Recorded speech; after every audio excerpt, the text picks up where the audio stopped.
नमस्कार मित्रांनो, दिव्य संस्कृती या चॅनलवरती आपणा सर्वांचे स्वागत आहे. मित्रांनो, लक्ष्मीपूजन विशेष आज आपण श्रवण करणार आहोत. लक्ष्मीपूजनाची कथा. ही कथा पुरातन काळातील आहे. एका गावामध्ये एक ब्राह्मण जोडपे राहत होते. ते आपल्या घरामध्ये माता लक्ष्मी आणि गणपती यांची पूजा करत असत. ब्राह्मण दररोज त्यांची पूजा अर्चा करत असे. त्याची पत्नी स्वयंपाक केल्यावर ती त्यांना नैवेद्य दाखवत असे. हे असे वर्षानुवर्षे चालू होते. पण जसे जसे त्यांचे वय होत गेले तसे तसे त्यांच्यामध्ये लहान लहान गोष्टींवरून भांडण तंटे होऊ लागले. ती ब्राह्मण पत्नी भोजन बनवत असे, पण नैवेद्य मात्र त्या ब्राह्मणाला दाखवायला सांगत असे. पण तिला ब्राह्मण म्हणत असे की नैवेद्य दाखवण्याचे काम तुझे आहे, माझे काम पूजा अर्चना करण्याचे आहे. ते माझे काम मी केलेले आहे. अशा प्रकारे प्रत्येक गोष्टींवरून त्या दोघांमध्ये रोज भांडणे होऊ लागली. हे काम तू कर तर ते काम तू कर, अशा भांडणातच त्यांचे दिवस हळूहळू निघून चालले होते. असेच एके दिवशी अश्विन महिना चालू होता आणि तो दिवाळीचा दिवस होता. ब्राह्मणाच्या पत्नीने जेवण बनवले होते. ती ब्राह्मणाला म्हणाली की तुम्ही नैवेद्य दाखवा. तेव्हा ब्राह्मण म्हणाला, तू दाखव. नैवेद्य दाखवणे या गोष्टीवरून पुन्हा दोघांचे जोरात भांडण सुरू झाले. दिवाळीचा दिवस असूनही दोघेजण भांडू लागले.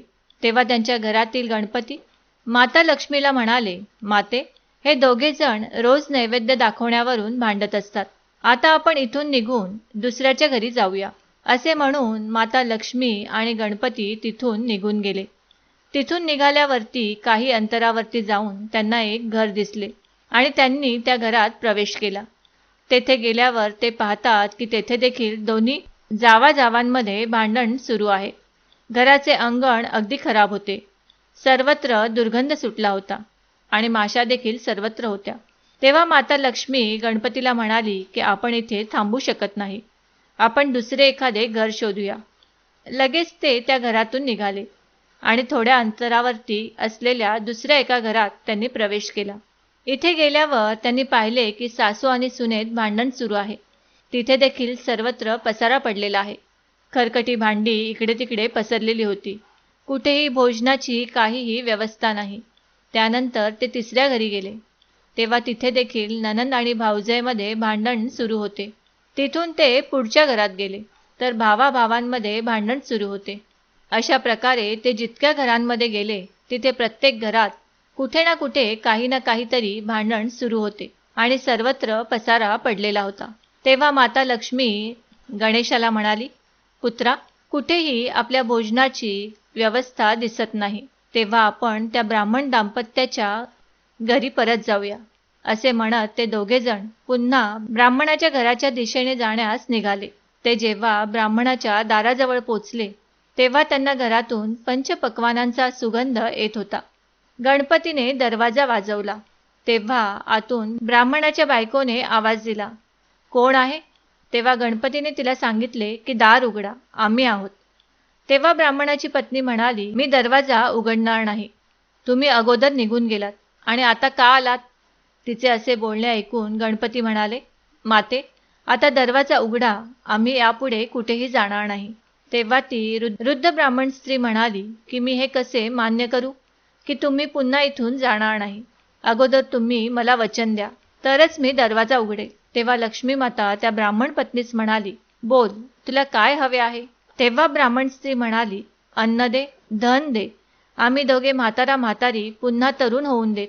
तेव्हा माता लक्ष्मी म्हणाली, तथास्तु. लगेचच ब्राह्मणाच्या पत्नीने दरवाजा उघडला. तेव्हा माता लक्ष्मी आणि गणपती ब्राह्मण पत्नीला म्हणाले, आज तर तू माझ्या मनाप्रमाणे करून घेतलंस, पण लक्षात ठेव, तुला जे काही मिळालं आहे त्याचे जतन करण्यासाठी तू नेहमी दिवाळीच्या दिवशी रात्री आपल्या अंगणात चौमुखी दीप नेहमी तेवत ठेवशील. असे केल्यामुळे तुझ्या 7 पिढ्यांपर्यंत मी तुझ्या घरामध्ये विराजमान राहील. असे म्हणून गणपती आणि माता लक्ष्मी त्या ब्राह्मणाच्या घरी विराजमान झाले. जसे त्या वृद्ध दाम्पत्यांवरती माता लक्ष्मी आणि गणपतीने कृपा केली तशी ती तुम्हा आम्हावरही कायम करू दे. ही 60 उत्तराची कहाणी 5 उत्तरी सफळ संपूर्ण. मित्रांनो, विजयादशमीला रावणाचा वध करून भगवान श्रीराम, माता सीता आणि लक्ष्मण यांच्यासह अयोध्येला पोचले. श्रीरामांचा मोठ्या थाटामाटात त्यावेळी राज्याभिषेक करण्यात आला. सर्व नगर आणि शहर दिवे, फुले आणि रांगोळी यांनी सजवून उत्सव साजरा केला. तेव्हापासून वाईट वृत्तीवर चांगल्याचा विजय म्हणून दिवाळी साजरी करण्याची पद्धत सुरू झाली. रामाने अयोध्येत गेल्यावर राज्याभिषेक झाल्यावर गणपती आणि लक्ष्मीची पूजा केली होती. अयोध्येच्या राज्यामध्ये राज्यकारभारामध्ये गणपतीच्या कृपेने सुबुद्धी द्यावी, सुख, शांती आणि समाधान लाभावे आणि लक्ष्मीच्या कृपेने समृद्धी यावी यासाठी त्यांची पूजा केली गेली. भगवान रामांच्या या कृतीची सामान्य लोकांनी पुढे पद्धत चालू ठेवली. मित्रांनो, कोणत्याही लहान मोठ्या पूजेची सुरुवात गणपतीच्या पूजनाने होते. त्याचप्रमाणे लक्ष्मी पूजनात देखील गणेशाची पूजा प्रथम केली जाते. माणसाला जगात बरीचशी सुखे उपभोगण्यासाठी पैसा लागतो. त्यामुळे माणूस आयुष्यभर पैशाच्या मागे सतत पळत असतो.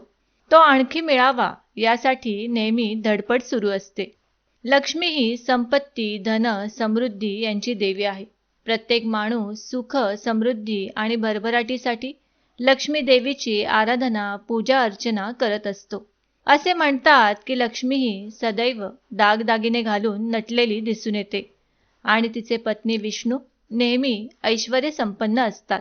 याउलट शंकर पार्वतीची जोडी मात्र पर्वतावर राहणारी, अतिशय साध्या पोशाखामध्ये असलेली.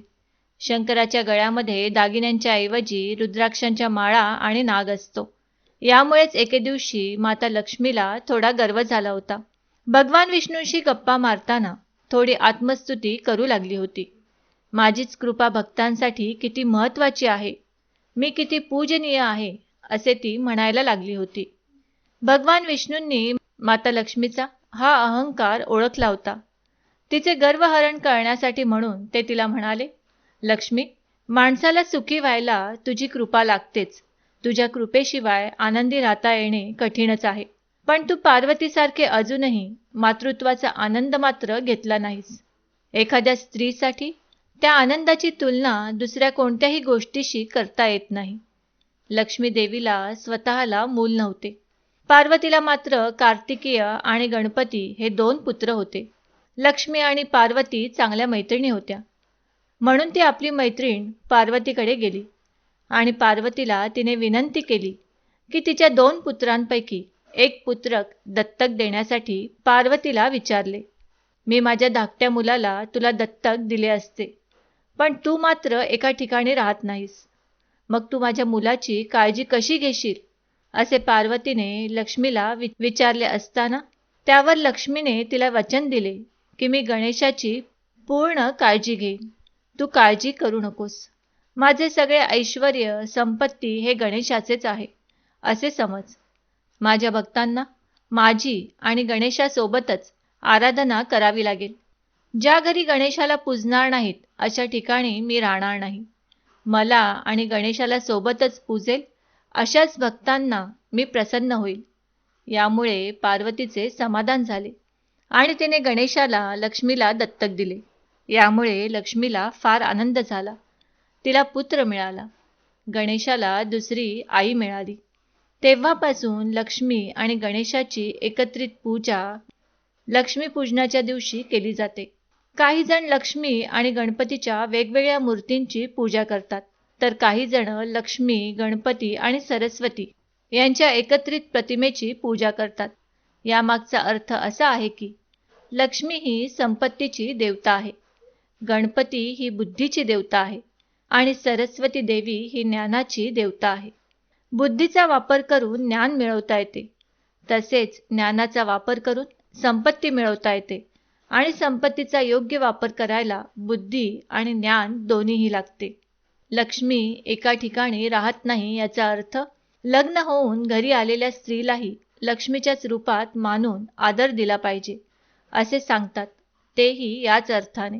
जिथे स्त्रीला आदर असतो, तिला मान मिळतो, ती प्रसन्न असते, असे घर समृद्ध होत जाते.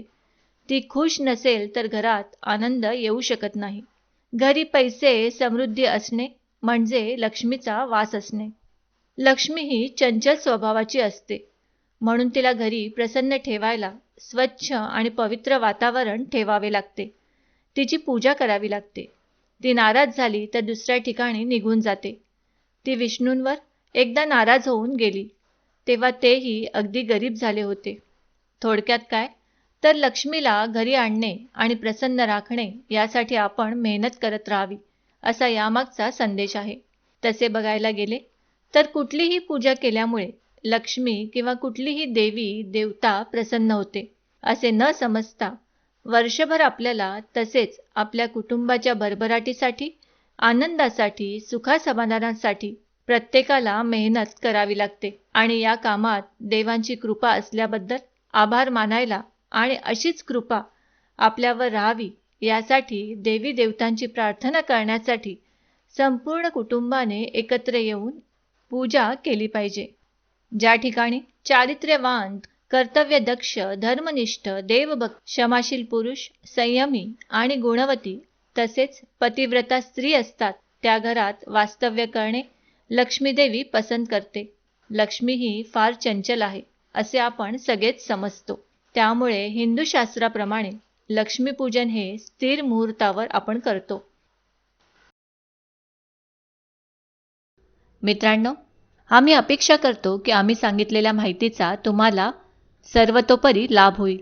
माहिती आवडली असल्यास ही माहिती तुम्ही मित्रपरिवाराबरोबर शेअर करा आणि अजूनही जर तुम्ही दिव्य संस्कृती या चॅनलला सबस्क्राईब केलं नसेल तर आमचे नवनवीन व्हिडिओ पाहण्यासाठी चॅनलला आजच सबस्क्राईब करा.